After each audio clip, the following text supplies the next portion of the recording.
Hola, soy Noel Baces, soy ingeniera de software, estoy especializada en Java y ahora me estoy iniciando en Scala.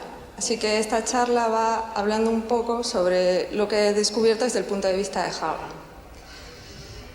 Bueno, el caso típico es que en una empresa siempre queremos hacer proyectos mejores, proyectos en los, por ejemplo, trabajar con Big Data.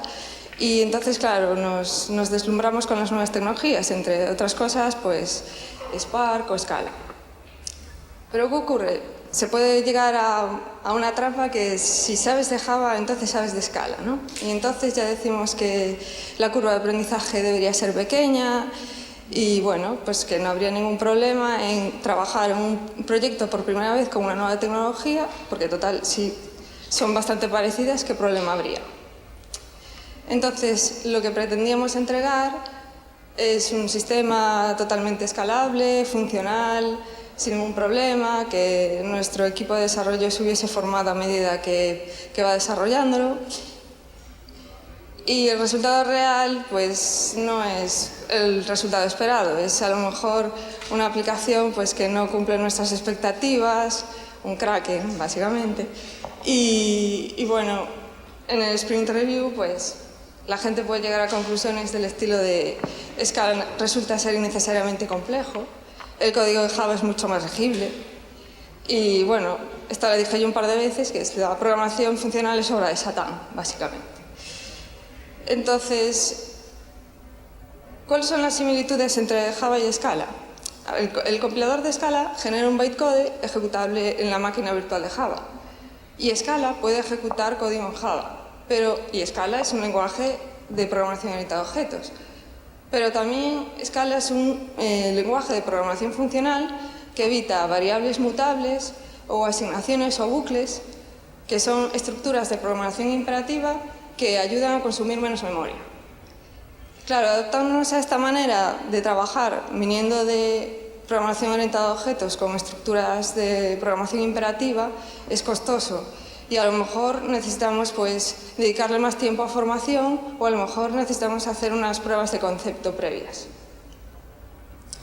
Entonces, Scala es un lenguaje que implementa la mayor parte de los conceptos de programación funcional, como Haskell, no como Haskell, pero bueno, y cada conmutación es tratada como una función matemática. De esta manera evitamos el almacenamiento de estados y datos mutables, favoreciendo escalabilidad, reducción considerable de código y programación paralela y distribuida. La evaluación de estas funciones se realiza mediante el modelo de sustitución. Y este modelo de sustitución tiene dos estrategias, call by value y call by name.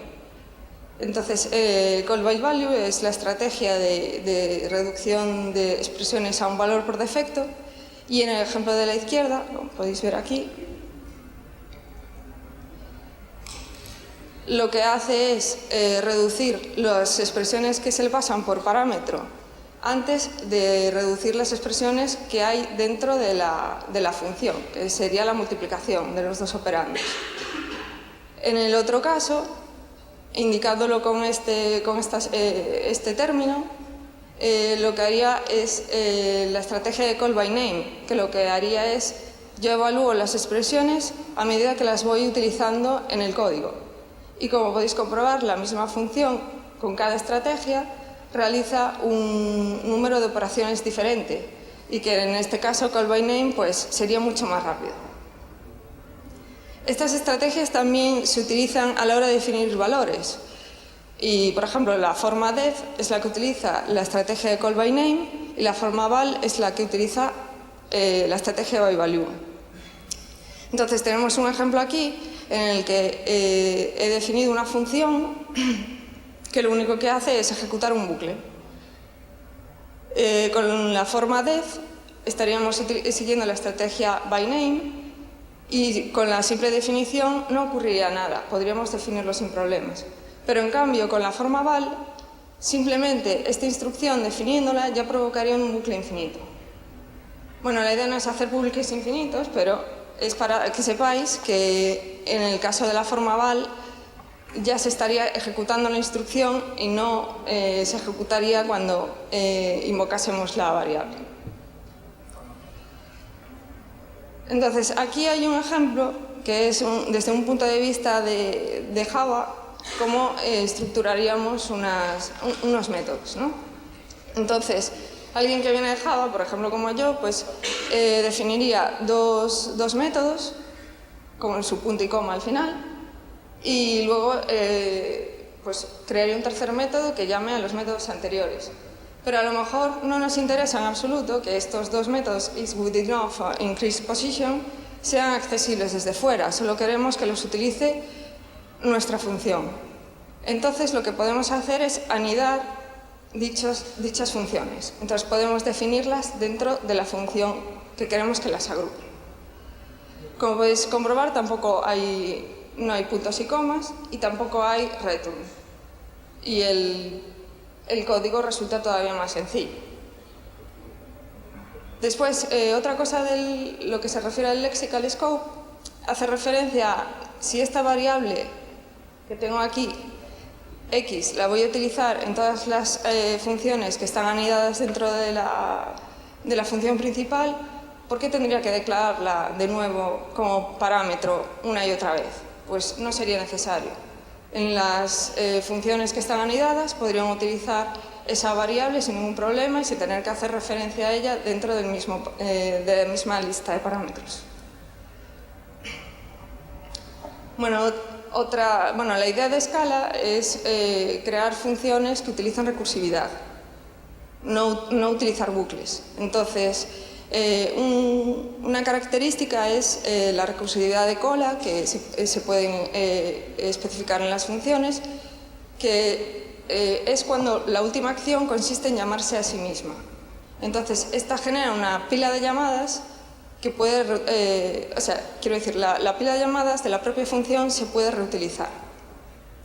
Por otro lado, esto hay que evitarlo en el caso de que sean funciones muy profundas, porque, por ejemplo, un factorial de un número muy alto podría terminar con toda la pila. Entonces, una cosa que tiene Scala es que utiliza valores y también utiliza funciones como si fueran valores. Entonces, todas las funciones son valores de tipo A, arrow B, lo que significa que recibe un parámetro A y devuelve un valor B. Las funciones que aceptan este tipo de valores se llaman funciones de orden superior o high order functions, y esto, junto a las funciones anónimas, que probablemente ya conoceréis, proporcionan más flexibilidad a la hora de programar. Entonces, aquí tenemos un ejemplo en el que hemos definido un método que suma enteros, pasándole dos enteros por parámetro, y otro que suma cubos utilizando pues, esta función de aquí arriba que hemos programado. Si nos fijamos bien, podríamos abstraer el comportamiento de estos dos métodos en uno que simplemente realizase la suma y como parámetro le pasásemos la función que queremos que aplique.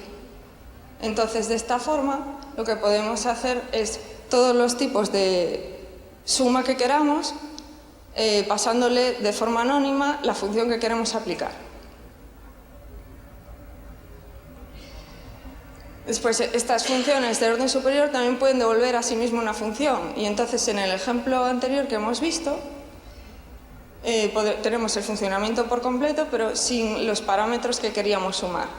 Entonces lo que devolveríamos es la suma con la función aplicada y lo podríamos definir de esta manera. Así que cuando queríamos llamarlo simplemente tendríamos que llamar a suma enteros, que haría referencia a suma con la función de identidad, y luego pasarle aquí los parámetros que queremos sumar, los enteros que queremos sumar.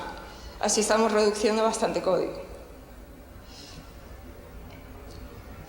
Otro concepto que se maneja en Scala, en la programación funcional en general, es el carrying. El carrying es definir funciones con una lista múltiple de parámetros. Entonces, siguiendo el ejemplo anterior, también lo podríamos especificar como dos listas de parámetros, donde una es la función que queremos aplicar y otra es la función de los elementos que queremos sumar. Y lo podríamos expresar de esta manera. La verdad es que si lo comparamos con el ejemplo anterior, estamos reduciendo el código de forma drástica. En cuanto a la definición de clases, porque Scala también es programación orientada a objetos, en Scala todos los tipos se extienden de clases. No hay tipos primitivos como en Java. Y por defecto, todas las clases que vayamos a crear extienden de JavaLang Object. Entonces, un ejemplo de cómo se definen las clases en Scala es, bueno, aquí el elemento class, que es normal, y después el identificador, y ya aquí estamos definiendo el constructor. Definimos los atributos, sobreescribimos los métodos que queramos sobreescribir y después podemos escribir los métodos que queramos nuevos. Y aquí hay que añadir que también podemos utilizar operadores y sobreescribir los operadores. Entonces, la instanciación de los objetos sería, bueno, utilizando el constructor que hemos definido en la definición de la clase. Y la utilización de los métodos, pues sería simplemente, podemos utilizarlo como en Java, que era simplemente el objeto, punto, el método y los parámetros que aplicaban, pero también lo podemos reescribir de esta manera, utilizando espacios. En las clases abstractas, al igual que en Java, tienen métodos sin implementación y no se pueden instanciar métodos de objetos de dicha clase. No hay herencia múltiple, igual que en Java. Lo que hay es el concepto trait. El trait es un supertipo que parece una interfaz de Java, lo que pasa es que puede tener atributos y métodos implementados igualmente. De esta forma, una superclase una clase solo puede tener una clase, pero puede tener asociados múltiples traits. Y esta es no sé si se ve muy bien, pero esta es la jerarquía de clases de Scala. Entonces, los tipos primitivos son tipos, bueno, los llamados tipos primitivos en Java son tipos de clases que están extendiendo la clase Scala a eval. Esto es un poco extraño porque no es lo que ya estamos acostumbrados desde el punto de vista de Java. Y a pesar de ser clases, tenemos que fijarnos en estas clases del final, que es Scala null y Scala nothing, porque no podremos, a pesar de ser clases, no podríamos asociar un valor null a una de las clases que están en este entorno. Tendríamos que utilizar pues, el Scala nothing en este caso. Después las case classes son como clases normales, pero útiles para modelar datos inmutables. No es necesario añadir new y se comparten por estructura y no por referencia. Aquí, por ejemplo, tenemos un ejemplo en el que tenemos dos clases que extienden un trait y estamos especificando dos valores, número par y número impar. No utilizamos el new y simplemente utilizamos su constructor. Y entonces aquí lo que podemos ver es que podemos comparar por estructura con el equals, cosa que no se podría hacer en Java, número par con un nuevo objeto que es 2. El pattern matching también es otro concepto bastante útil, que es la generalización del switch de Java y la sustitución del instance of, que no sé si os acordáis, pero es que el instance of es algo que solo se puede utilizar en determinados casos y no tiene un alto coste. Entonces, en cada caso se asociará una expresión o patrón, por ejemplo, constructores, variables, patrones wildcard, que es esta barra baja de aquí, o constantes. Y aquí tenemos un ejemplo. Por ejemplo, esta función recibe una expresión, devuelve un entero y tiene un match. Entonces, si lo que le llega por parámetro es de tipo número, devuelve ese número. Pero en cambio, si lo que le llega es de tipo suma, lo que hace es evaluarlos. O sea, hace una llamada recursiva. Las listas son las estructuras de datos fundamentales en programación funcional y, por tanto, en Scala. Son mutables, los elementos de la lista no se pueden modificar y son recursivas. Siguen el patrón, este patrón de aquí, que es X, lo que haría referencia al head, a la cabeza, este operador que es el operador que se utiliza para construir listas, y XS, que haría referencia a la cola. Entonces, en este ejemplo tenemos una lista con dos strings que hace referencia a este árbol de aquí, que se inclina hacia la derecha. Entonces, esta manera de expresar la lista sería lo mismo que esta construcción de la lista. Los parámetros implícitos es aquí cuando la gente dice que con Scala se puede hacer el mal de muchas maneras. Es porque son parámetros que, si no se especifican a la hora de llamar un método, el compilador ya se encarga de rellenar con lo que él encuentre. Si él no encuentra nada, entonces fallaría. Entonces, aquí tenemos un ejemplo de una función que lo que hace es ordenar los elementos de una lista genérica, pasándole por parámetro la función por la que quieres que ordene, que en este caso es la función menor que. Esto, si importamos la clase mathOrdering, lo que haría es, podríamos redefinirla para que, pasándole simplemente este objeto, pudiéramos ordenar la lista pues con este tipo de constante. Pero si ahora volvemos a declarar el método y decimos que el parámetro sea implicit, lo único que tendríamos es que pasarle el parámetro de la lista, y ya el compilador se encargaría de decir, es una lista de enteros, entonces tengo que pasar una constante ordering int. Bueno, la reducción de listas es una característica también de Scala bastante potente, que es combinar elementos de una lista utilizando un operador dado. Entonces, teóricamente, la suma de los elementos de una lista se definiría como pues, el elemento 0, que es el básico, y todos los elementos que conforman la lista.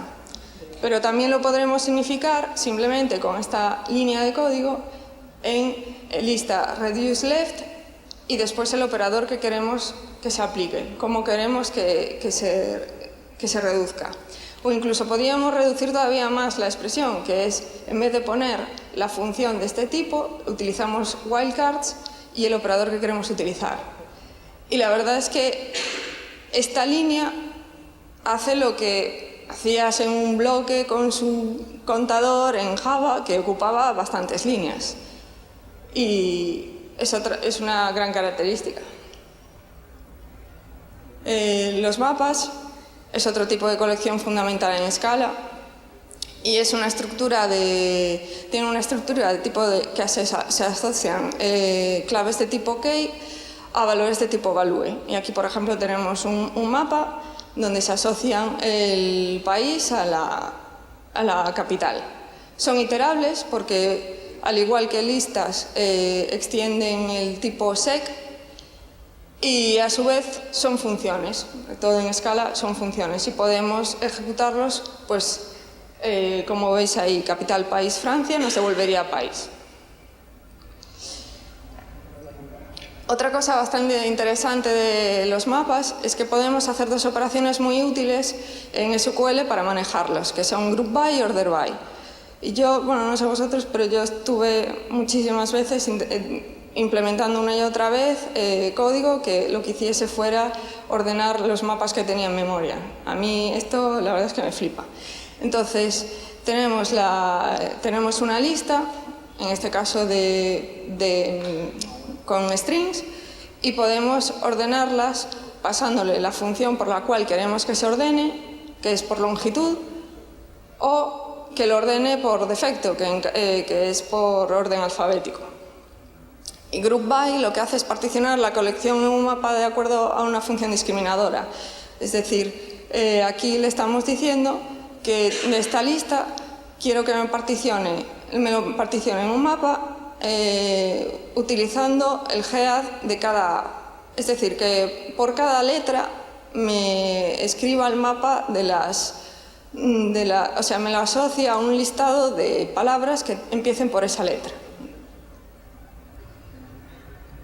Y bueno, ya como conclusiones, Scala es un lenguaje con un paradigma muy distinto a Java.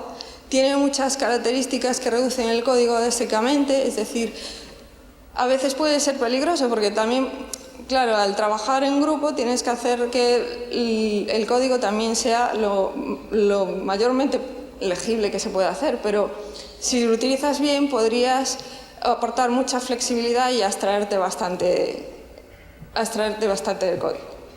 Y nada más, eso es todo. Gracias.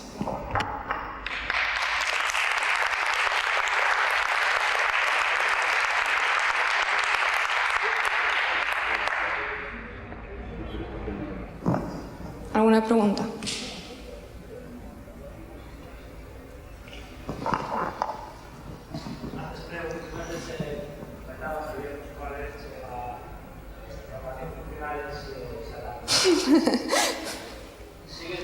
No, ya no. No, ahora, no, es el hecho de ver lo que se puede hacer con la programación funcional. A ver, lo que pasa es que cuesta verlo, sobre todo si tienes mucha presión si pasas de la programación imperativa en Java, programación orientada a objetos, pero con programación interactiva, cuesta un poco cambiar la forma de ver las cosas o la forma de programar. Pero, sinceramente, esta manera de trabajar, yo creo que la programación funcional en sí creo que da mucha flexibilidad y bueno, ya el hecho de reducir código que yo antes veía en 600 líneas, pues en 20 o así, pues a mí es algo que me ha gustado mucho.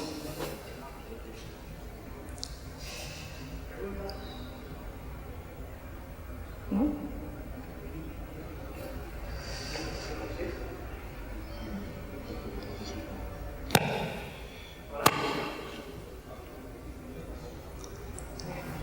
Hola.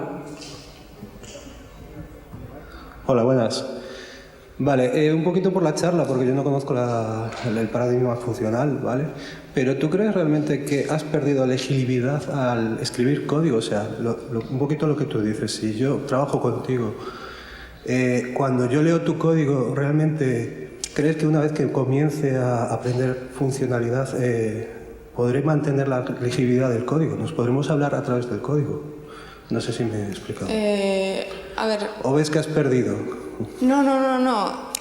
Lo que intentaba hablar en el principio es cuando intentas adaptarte de forma funcional a prisa y corriendo porque tienes que entregar un proyecto, pues es más difícil pararte a pensar a hacer las cosas. Entonces, a mí me parece, tal y como en los ejemplos que he mostrado, que incluso es más legible. Desde mi punto de vista, porque yo también me he adaptado ahora.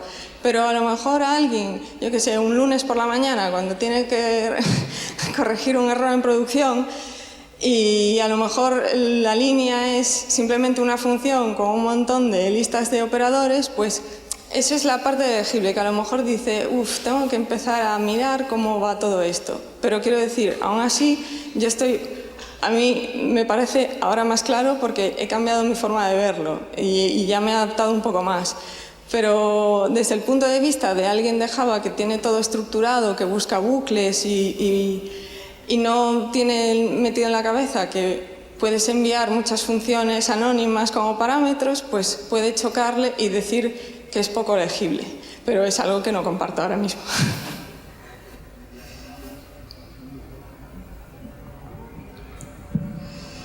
Hola.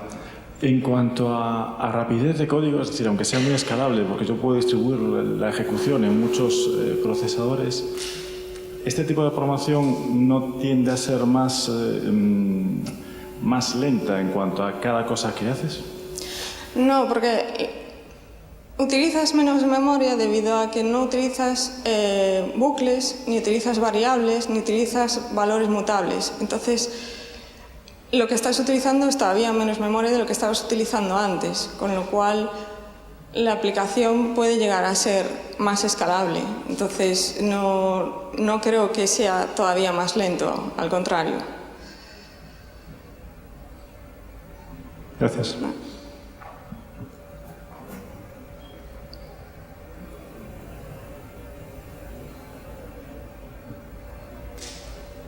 ¿Más preguntas?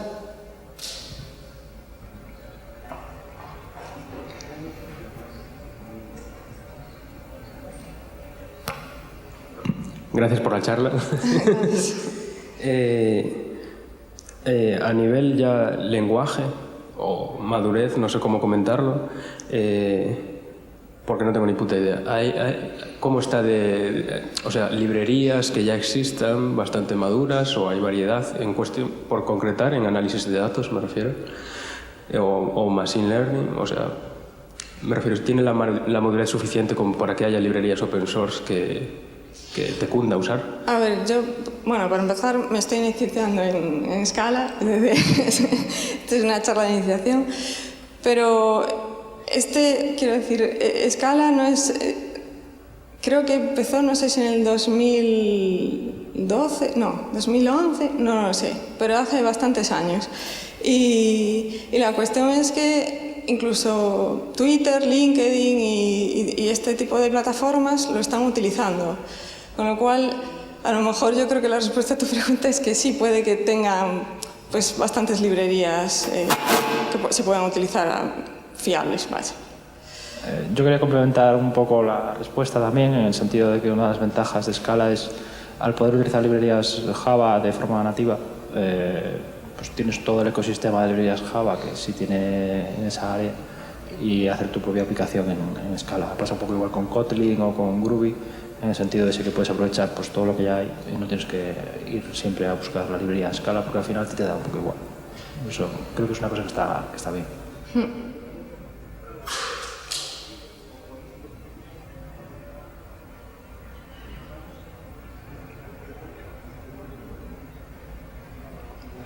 ¿Nadie más quiere preguntar nada? Bueno, pues le damos las gracias.